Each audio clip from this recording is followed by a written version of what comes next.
ఇప్పుడు మీరు చూస్తున్న దృశ్యంలో ఈ మంచు ప్రాంతంలో బావి బయట నిలబడిన తల్లి పులిని చూస్తున్నారా మీరు? ఈ జాగువార్ ఇది కనిపెడుతూ బయట నిలబడి ఎందుకుంది అంటే, అందులో పడిపోయిన తన బిడ్డను బయటికి తీయాలని.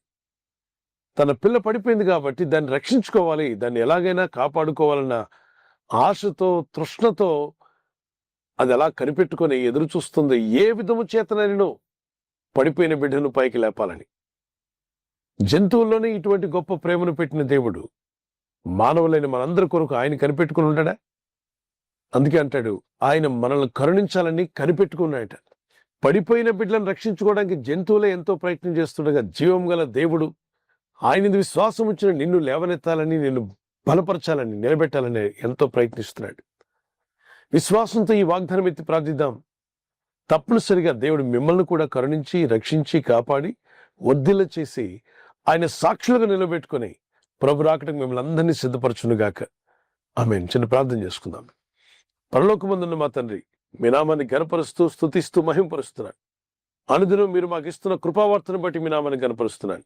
అయా, ఈ వాగ్దానం ఎత్తి ప్రార్థిస్తూ ఉండగా మీరు సెలవిచ్చిన రీతిగా మమ్మల్ని కరుణింపవలనని మీరు మా కొరకు నిలబడి ఉన్నారు. ప్రతి హృదయ ద్వారం వెలుపటి నిలబడి ఉన్నావు నాయన.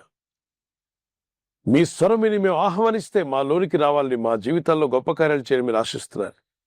ఈ వాగ్దానం ఎత్తి ప్రార్థిస్తున్న హృదయంలోకి రమ్మని ఎవరైతే పిలుస్తున్నారో అట్టి వారందరినీ ప్రభు నీ ముఖకాంతి చేత వారిని తాకండి. నీ వెలుగును వారి ప్రకాశింప చేయండి.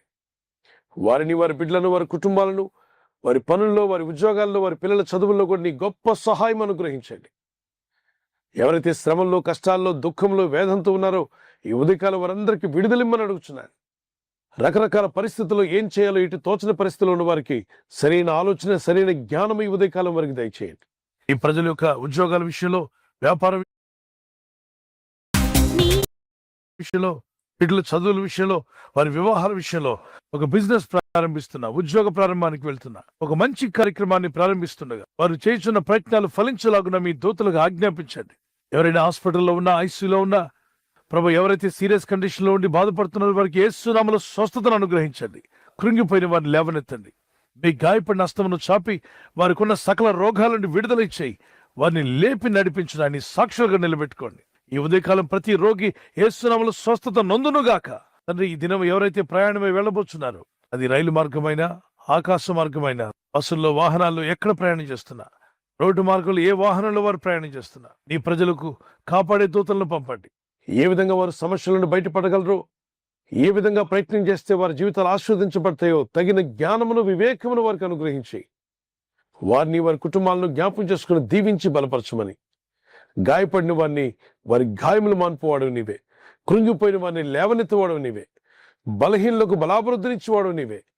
వీరందరినీ మీ చేతికి అప్పగించుకుంటూ ఈ వాగ్దానం ఎత్తి ప్రార్థిస్తూ ఉండగానే వారి ఇళ్లలో ఉన్న, ప్రయాణంలో ఉన్న, హాస్పిటల్లో ఉన్న, ప్రమాదంలో ఉన్న, సమస్యలు ఉన్న వారందరికీ నీ గొప్ప సహాయమును దయచేసి మీ నామాన్ని హెచ్చించుకోమని నజరేయుడైన యేసుక్రీస్తు పరిశుద్ధ నామములో అడిగి వేడుకొనుచున్నాము మా పరలోకపు తండ్రి. ఆమేన్. ఆమేన్. God bless you. ప్రభువైన యేసుక్రీస్తు